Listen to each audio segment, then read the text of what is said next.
जय श्री कृष्णा। एक बार फिर से स्वागत है आपका अपने YouTube चैनल पर।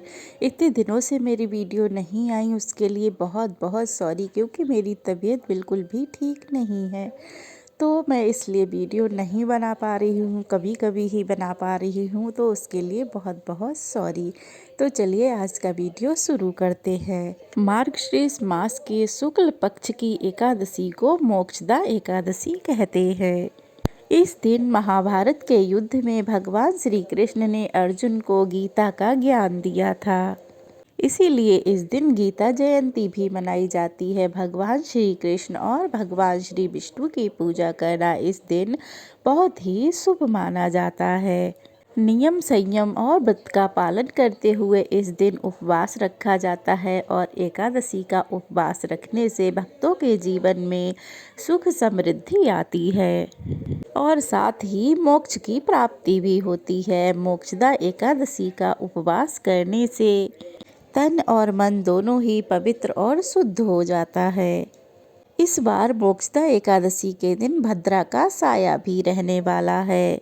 तो ऐसे में आज के वीडियो में आप जानेंगे कि एकादशी का व्रत कब रखा जाएगा और शुभ मुहूर्त कौन कौन से रहेंगे और इस दिन कौन से शुभ संयोग बन रहे हैं और इस दिन व्रत पारण का मुहूर्त क्या रहेगा।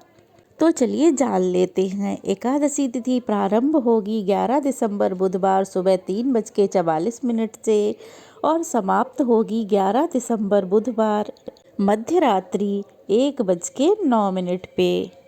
और क्योंकि एकादशी इस दिन एक ही दिन है, तो इसीलिए 11 दिसंबर बुधवार को ही एकादशी का व्रत रखा जाएगा और इसी दिन गीता जयंती भी मनाई जाएगी। एक दिन पहले यानी कि 10 दिसंबर को 10वीं तिथि के नियमों का पालन किया जाएगा।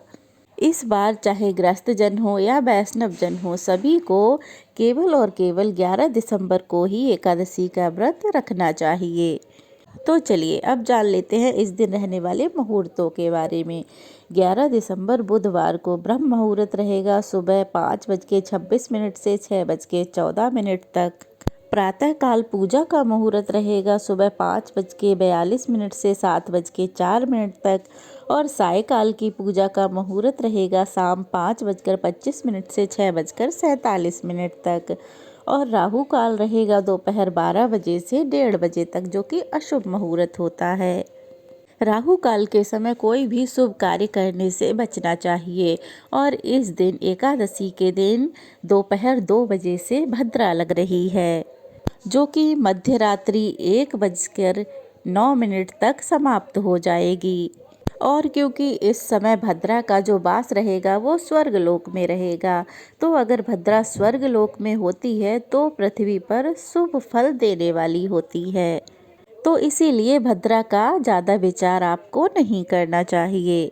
तो शाम की पूजा आप निश्चिंत होकर कर सकते हैं, चाहे वो भद्रा काल ही क्यों न हो, क्योंकि भद्रा स्वर्गलोक में है तो ऐसे में कोई नुकसान नहीं है। क्योंकि ऐसा माना जाता है जब भद्रा का वास स्वर्गलोक में होगा तो पृथ्वी पर वह शुभ फल देने वाली होगी और अगर भद्रा का वास मृत्युलोक में होता है तो वह कष्टकारी मानी जाती है। तो यही कारण है कि इस बार आपको भद्रा का विचार बिल्कुल भी नहीं करना चाहिए। इस बार द्वादशी तिथि प्रारंभ होगी 11 दिसंबर बुधवार मध्य रात्रि 1:10 से और द्वादशी तिथि समाप्त होगी 12 दिसंबर गुरुवार रात 10:26 पे। 12 दिसंबर गुरुवार को सूर्योदय होगा सुबह 7:03 से, सूर्यास्त होगा शाम 5:38 पे। ब्रह्म मुहूर्त रहेगा सुबह 5:26 से 6:14 तक। इस दिन दोपहर 3:22 तक परिग योग रहने वाला है, जो कि शुभ मुहूर्त नहीं होता है।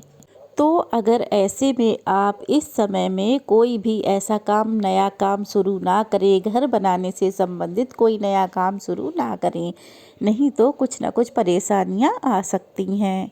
तो उसके बाद में मतलब 3:23 के बाद में शिव योग प्रारंभ होता है, जो कि शुभ योग होता है। इस समय में आप कोई भी शुभ कार्य कर सकते हैं। अश्विनी नक्षत्र सुबह 9:52 तक रहेगा, बाद में भरणी नक्षत्र प्रारंभ हो जाएगा। अभिजीत मुहूर्त इस दिन रहेगा सुबह 11:59 से लेकर 12:41 तक और राहु काल रहेगा दोपहर 1:30 बजे से 3 बजे तक। हरिवासर का समय 12 दिसंबर गुरुवार को सुबह लगभग 6 बजे तक समाप्त हो जाएगा। तो हरिवासर के समय आप श्री हरि की पूजा कर सकते हैं, श्री हरि को जो भी भोग आदि है वो लगा सकते हैं। लेकिन बात ये है कि भूल कर भी आपको कभी भी एकादशी का व्रत हरिवासर के समय में नहीं खोलना चाहिए। व्रत खोलने को व्रत का पारणा करना कहते हैं और इस बार व्रत का पारणा किया जाएगा 12 दिसंबर गुरुवार को सुबह 7:04 से लेकर 9:09 के बीच में। तो आप इसी शुभ मुहूर्त में अपने व्रत का पारणा करें, अपना व्रत खोलें। हालांकि 12 दिसंबर को पूरे दिन ही द्वादशी विराजमान रहेगी।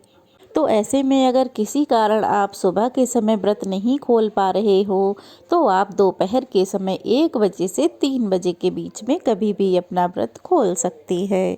व्रत का पारणा हमेशा तुलसी पत्र या फिर पंचामृत ग्रहण करके ही करना चाहिए। ये थी आज की वीडियो, कैसी लगी कमेंट बॉक्स में ज़रूर बताइएगा। अच्छी लगी हो तो वीडियो को लाइक करें, शेयर करें और अगर नए हैं तो प्लीज़ चैनल को सब्सक्राइब करें। चलिए फिर मिलते हैं। जय श्री कृष्णा।